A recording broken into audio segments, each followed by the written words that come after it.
लोगों की इस मानसिकता का समर्थन नहीं कर सकता कि वो एक गैंगस्टर के आधार पर देश को चलाने की बात करें। इस चीज का समर्थन नहीं कर सकता। आने वाली कौम, आने वाली पीढ़ियां अगर इस तरह से उनको अपना रोल मॉडल मानने लगेंगी तो फिर निश्चित रूप से अराजकता देश में आएगी और दिक्कतें बढ़ेंगी।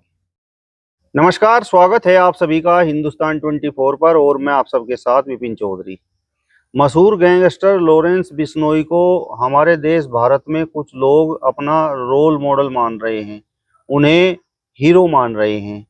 अब इसके पीछे आखिर वजह क्या है? जिस तरीके से बाबा सिद्दीकी की अभी हत्या हुई है और उसमें लॉरेंस बिश्नोई का नाम आया है और उन्होंने मशहूर एक्टर सलमान खान को भी एक तरह से चेतावनी दे रखी है। क्या हमारा देश सही दिशा में जा रहा है? क्या एक गैंगस्टर भी रोल मॉडल हो सकता है, हीरो हो सकता है? आज बातचीत करने के लिए हमारे साथ महंत आनंद स्वामी जी मौजूद हैं। महाराज जी, बहुत बहुत स्वागत है आपका हिंदुस्तान 24 पर। आपका भी मंदिर में बहुत स्वागत है प्रियवर। महाराज जी, आप लॉरेंस बिश्नोई को किस तरह से देखते हैं? मतलब जिस तरीके से उनका नाम अभी बाबा सिद्दीकी की हत्या से जोड़ा गया है और उन पर पहले भी कई इल्जाम है और मशहूर एक्टर सलमान खान को भी उन्होंने धमकी दे रखी है, तो क्या भारत देश में उनका अनुसरण किया जा सकता है? उन्हें अपना रोल मॉडल माना जा सकता है? उन्हें अपना हीरो माना जा सकता है? देखिएगा प्रियवर, आप जानते ही हैं और जो मुझसे जुड़े हुए लोग जानते हैं, मैं अहिंसा का समर्थक नहीं हूं। मैं आखिर में अगर हथियार उठाने पड़ते हैं, उस हथियार उठाने को अच्छा समझता हूं। हमें अहिंसक रहना चाहिए, चीजों को सहन करना चाहिए, लेकिन पानी जब सर से ऊपर गुजरने लग जाए तो हथियार उठाना पड़ता है। बहुत सारे ऐसे लोग हुए हैं हमारे इतिहास में भी जिन्होंने मजबूरी में हथियार उठाए हैं। ऐसा भी हुआ है कि सरकारी तंत्र ने लोगों को इतना मजबूर कर दिया कि उनके पास कोई रास्ता नहीं बचा।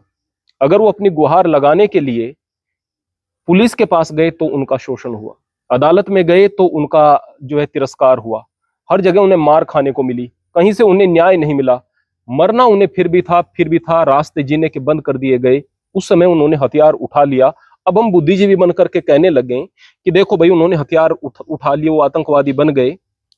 भाई, वो समाज कहां था जो उन्हें जीने नहीं दे रहा था? जब जीने के सारे रास्ते बंद कर दिए जाएं तो एक बहादुर आदमी कई बार हथियार उठा लेता है। तो हर एक हथियार उठाने वाला आदमी बुरा आदमी नहीं होता, हर एक हिंसक आदमी बुरा नहीं होता। कई बार न्याय के लिए, जब न्याय के कोई रास्ते नहीं बचते, गुंजाइश नहीं बचती, न्याय के लिए आदमी को हथियार उठाने भी पड़ जाते हैं। दूसरी बात, मैं हमेशा एक बात मानता हूं कि यदि आप आतंक को खत्म करना चाहते हैं, यदि आप हिंसा को खत्म करना चाहते हैं, तो न्याय स्थापित कर दो। अगर न्याय सही से नहीं होगा तो आतंकवाद भी बढ़ता रहेगा, हिंसा भी बढ़ती रहेगी। अब आ जाते हैं, आपने पूछा कि मैं लॉरेंस बिश्नोई को किस नजरिए से देखता हूं। फर्स्ट ऑफ ऑल, मैं लॉरेंस बिश्नोई के बारे में बहुत ज्यादा जानूं तभी तो कह सकता हूं। बहुत ज्यादा तो मैं आपके बारे में भी नहीं जानता, आप मेरे बारे में भी नहीं जानते। फैक्ट तो यह है कि मेरे बारे में मेरे घर वाले भी नहीं जानते। बहुत ज्यादा एक व्यक्ति के मानसिक स्थिति के बारे में नहीं जानते, लेकिन ऊपर ऊपर से जितना हम समझ सकते हैं। लॉरेंस बिश्नोई का नाम जिन जिन लोगों को मारने में आया है, वो आदमी देशद्रोही ही थे ज्यादातर।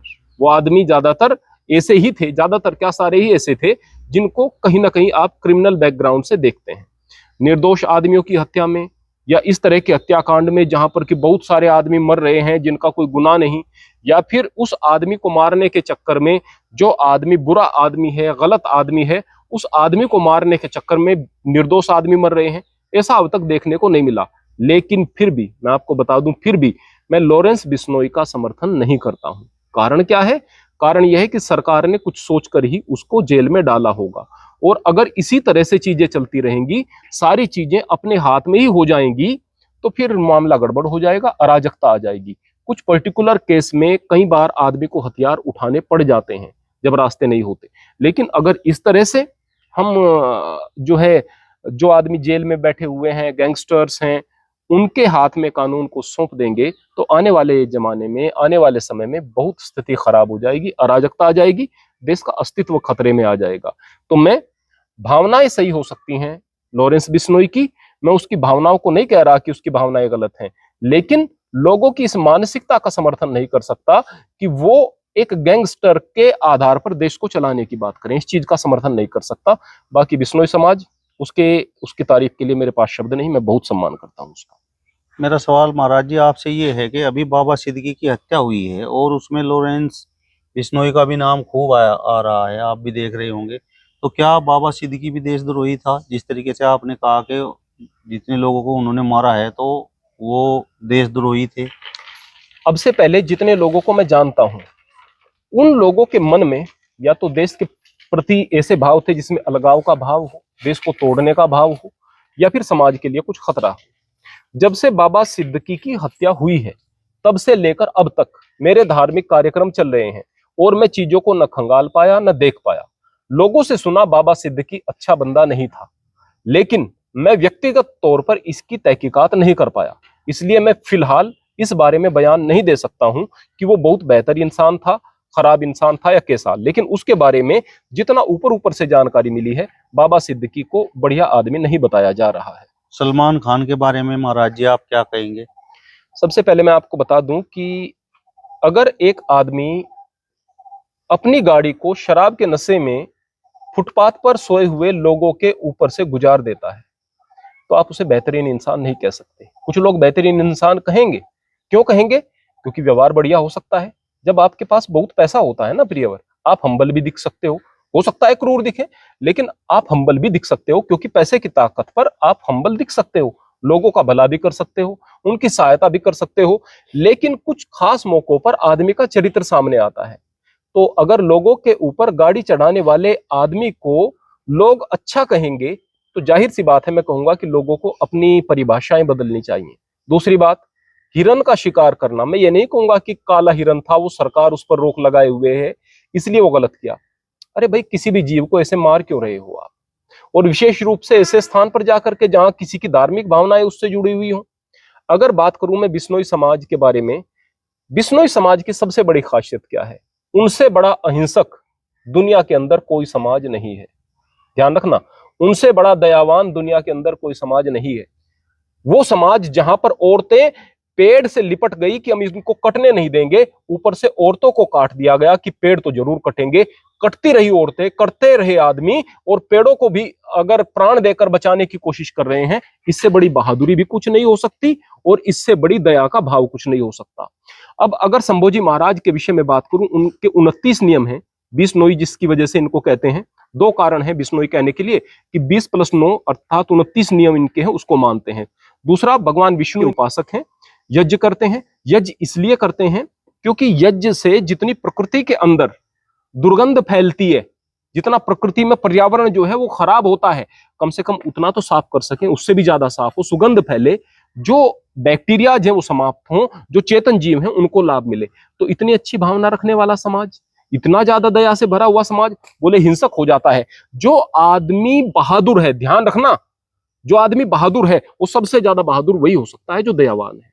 जो क्रूर आदमी है ना, वो बहादुर नहीं हो सकता।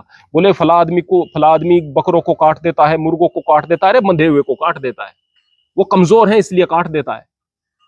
जब सामने टक्कर का आदमी खड़ा होगा ना, तुम्हारी हालत खराब हो जाएगी। लेकिन वो आदमी जो दयावान है, जो दूसरे की पीड़ा को समझता है, वो अंदर से बहादुर होता है। मैं कहूंगा बिश्नोई समाज बहुत बहादुर समाज है। बिश्नोई समाज की शिक्षाएं बहुत ज्यादा बेहतर है और बिश्नोई समाज दुनिया का नेतृत्व कर सकता है।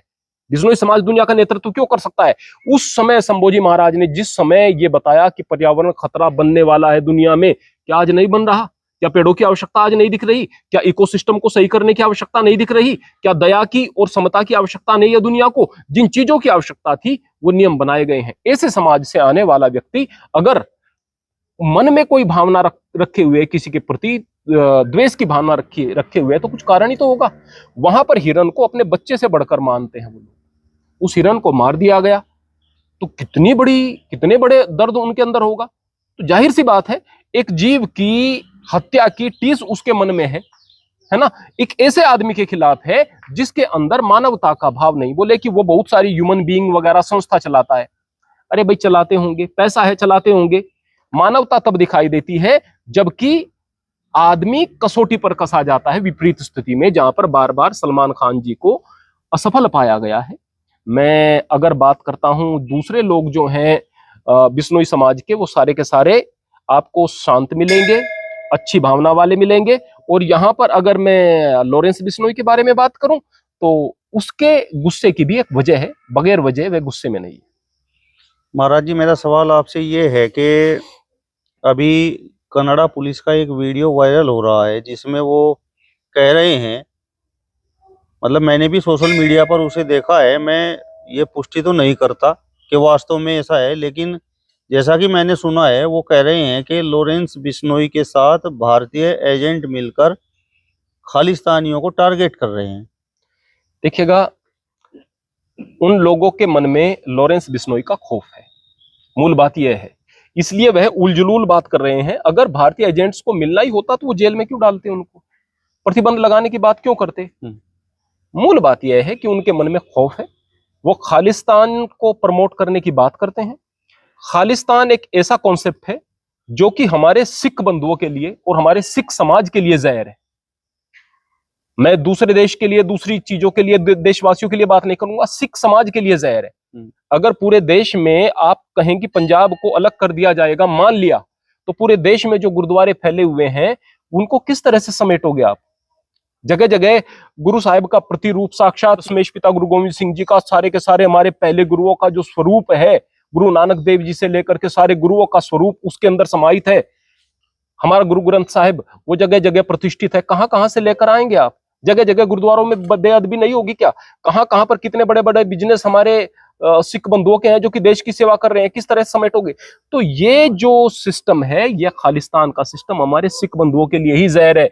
और खालिस्तान को प्रमोट करने वाला न देश के लिए सही हो सकता है, न सिखों के लिए सही हो सकता है। ये एक ऐसा कॉन्सेप्ट है जिसका आधार मूलतः गलत है। अगर पंजाब के बारे में बात करें, पंजाब कितना बड़ा है पाकिस्तान के अंदर, लेकिन वहां से खालिस्तान नहीं चाहिए, हिंदुस्तान से चाहिए। ये खालिस्तान का जो प्रोपेगेंडा है, ये देश के खिलाफ बहुत बड़ा एक षड्यंत्र है। लेकिन आप ये देखिएगा कि एक देश के प्रतिनिधि कितना खौफजदा है एक भारतीय से, कितनी कैसी बहादुरी है उनकी, जो एक आदमी के खौफ में इस तरह के बयान दे रहे हैं। ये बेतुका बयान है, बिल्कुल बेकार का बयान है, इस देश का हिस्सा ही नहीं है। अगर मैं सिख कौम के बारे में बात करूं, इस देश के शीर्ष पर हमारी सिख सभ्यता है। जगह जगह पर, समय समय पर उन्होंने देश के लिए बलिदान दिए हैं। खालिस्तान का धब्बा, खालिस्तान का एक खामखा का एक कॉन्सेप्ट बना करके सिख कौम के मत्थे मढ़ना या इस तरह के बयान देना, वो निहायत ही बेकार की बात है। और ऐसे आदमियों के बयानों की हम परवाह नहीं करते। भारत में ही कुछ लोग कह रहे हैं कि लॉरेंस बिश्नोई तो एक देशभक्त वाला काम कर रहा है। देखो, मैं फिर से ये बात कहूंगा कि लॉरेंस बिश्नोई के लिए कहूंगा मैं कि मुझे नहीं पता कि वह किस तरह का बच्चा है, किस तरह का नहीं है।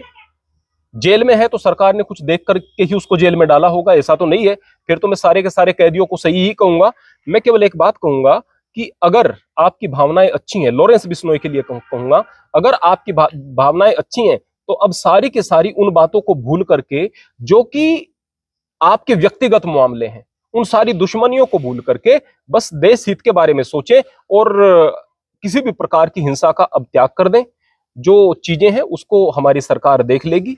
और बाकी अब तक जो बुरे लोगों को टारगेट किया है, मैं कहूंगा कि भले ही वो अच्छा काम किया है, आगे इस अच्छे काम की भी कोई आवश्यकता नहीं है। अपना जिंदगी को आराम से जिएं। आने वाली कौम, आने वाली पीढ़ियां अगर इस तरह से उनको अपना रोल मॉडल मानने लगेंगी तो फिर निश्चित रूप से अराजकता देश में आएगी और दिक्कतें बढ़ेंगी। चलिए, तो महेंद्र आनंद स्वामी जी को आपने सुना। फिलहाल इस वीडियो में बस इतना ही। अगली वीडियो में फिर आपसे मुलाकात होगी। तब तक बने रहिए हिंदुस्तान 24 के साथ। नमस्कार।